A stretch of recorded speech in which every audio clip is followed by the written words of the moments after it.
In this video, I'm going to talk about the tug. The tug is what made me quit alcohol. So it's fundamental to quitting alcohol forever. But before we talk about the tug, we need to first address some common misconceptions.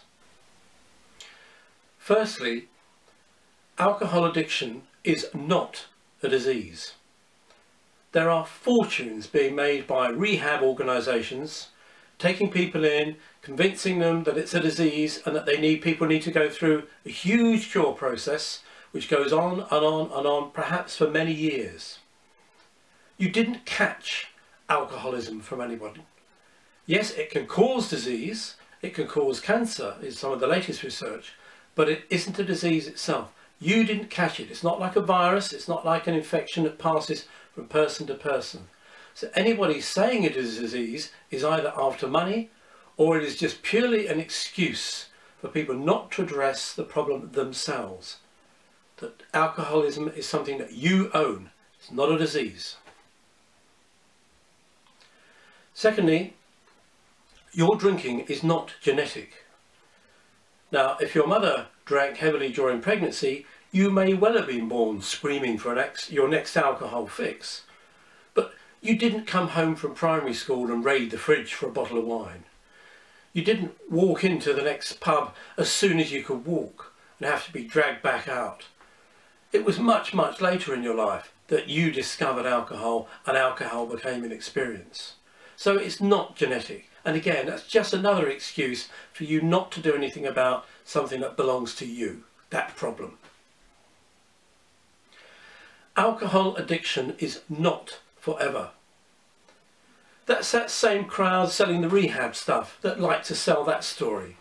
And unfortunately, Alcoholics Anonymous support that as well. Because then you keep going back, you go back for more counselling, you have somebody you need to talk to on a regular basis, and so on and so forth. No one would ever want to give up alcohol if they live that life of misery of forever, being tempted by the next pub that they walk past or the next drink that they see. It is not forever. Once you quit with forever in mind, you will not want to drink again. So it is not forever. Don't be hoodwinked into that. So what is alcohol addiction? Well, it's a habit. Habits are born by experience. At some stage, probably in your early life, maybe even in your childhood, you experienced alcohol. And you like that experience because alcohol releases chemicals within the brain, what we call happiness chemicals. Not only that, perhaps when you tried it again and you got more of that, you saw that your friends were doing the same. There's advertising wherever you go, showing people having a fantastic time. And all of that gets into your psyche that alcohol equals good time, equals nice relaxed feeling, equals fun. Your brain forgets all the horrible things that happen as a result of alcohol, the hangovers, the misery, the lost opportunities and everything else it causes. It focuses on those wonderful things because of the happiness chemicals that are released. Now when that habit gets out of control, which it has with you, it's what we call an addiction. It's something that we do all the time. You've had countless other habits in your life. You might have picked your nose as a kid. I had a habit where I checked every pocket constantly. I was always checking myself. Checking this pocket, checking that pocket. Where's my wallet? Where's my this? Where's my that? It used to drive me crazy and it used to drive my parents crazy watching me do it. Well, somewhere along the line, I lost that habit. It went away. I replaced it doing other things instead. And it's the same with alcohol. The habit will go away and it won't come back. So with all of that in mind, let's come back to the tug. Well, the day I quit alcohol forever, which was Christmas 2012, I woke up with a hangover. The night before, I'd been drinking with some friends. I'd had far too much to drink. I'd been having a fantastic time, but the following morning I woke up and I felt awful. I had a hangover, I had a headache, I had terrible, terrible gout, which I used to get from dehydration as a result of drinking. But something about that day was very, very different. Yes, as I woke up, I thought, oh, never again, I'm going to quit. I'd done that countless and said that to myself countless times before. But this time, something was very, very different. That feeling, that knowledge that I wasn't going to drink again was coming from within. It was coming from somewhere other than the voice in my head, which I'd heard countless times. I had had the tug. Now that description has been given to me by my friend David Bond, who's a neuroscientist and mind expert, in a discussion we had, and we were trying to understand what it was that I'd felt. Why was that one day so different from every other day? So I'd had that tug. What is it? Well, let's first think of yourself as having two minds. You have a noisy mind and you have a quiet mind. The noisy mind is your conscious mind. It's the one that processes your thoughts. It's the one you hear. We all have a running commentary going on in our head the whole time. Right now, that voice is probably telling you that the man you're looking at on screen is talking utter crap. Or he's, you're not interested in what he's saying. It's telling you, don't listen to him. Go and have a drink instead. It's the voice that whenever you say, you lay in bed like I did and said, I'm never going to drink again. It's the voice that says, well, maybe a beer would actually make you feel a little bit better, that hair of the dog. Or have some water and then tomorrow, think about it then. It's the voice, if you think about it, I gave up on the 30th of December.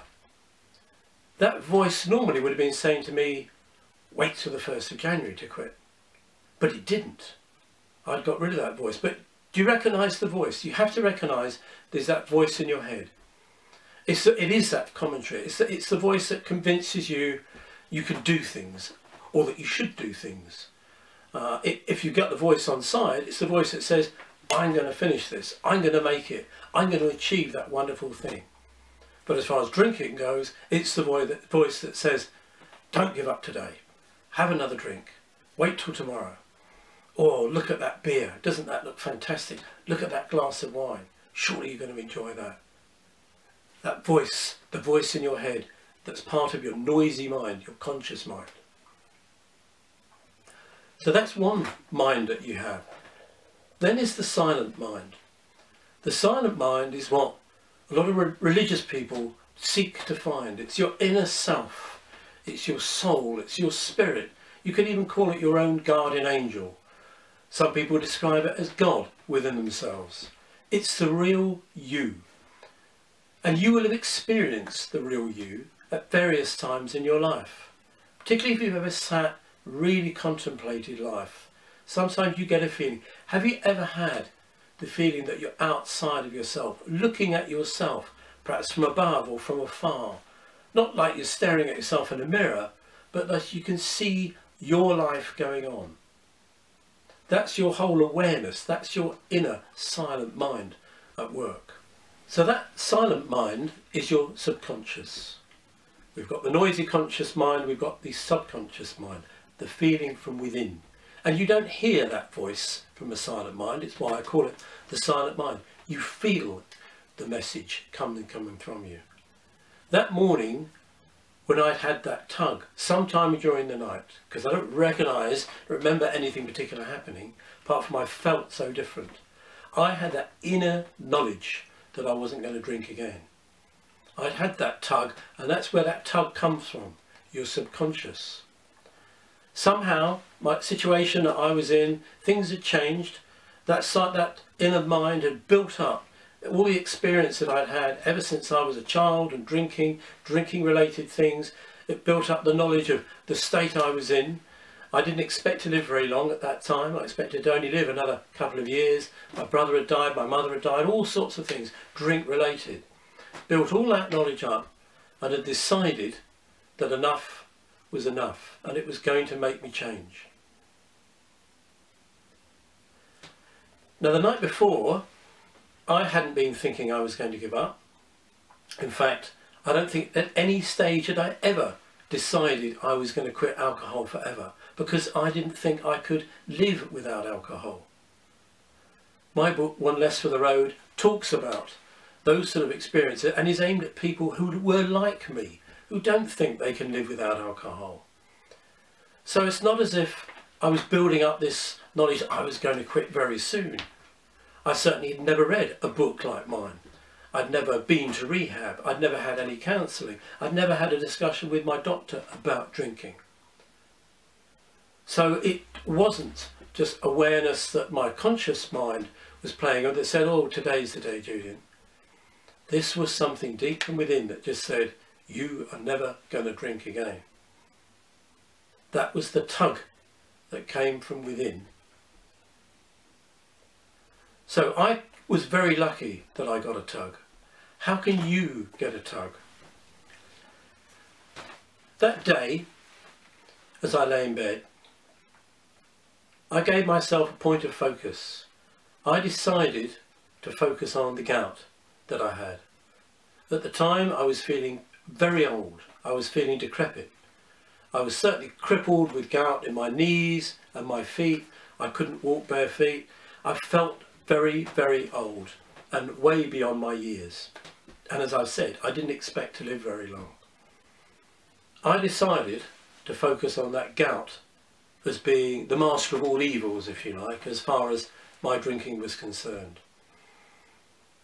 I decided that everything I didn't like associated with my drinking, and I laid in bed and listed them down. Things like work, things like the relationship I had with work, issues I had at home, relationships I had with other people, anything negative I associated, and I listed down and focused that around that gout. And I knew what caused the gout, despite never having been told. I knew it was drink, and so I knew if I ever got the gout back, all those other horrors would come back. So I thought, I'm never having gout again. And that was one of the things I really, really focused on. But I had that inner feeling that give yourself a focus, Julian. Give yourself that big, big focus, something to work towards, and you'll be able to do this thing. You'll be able to give up drinking. You know you're never going to want a glass of wine again. You know you're going to look at cider and just laugh at it. You're never, ever going to be tempted. So I found that focus. And that's what you need to find, is a huge point of focus. So have a think. Have a sit down and think what it is you could focus on.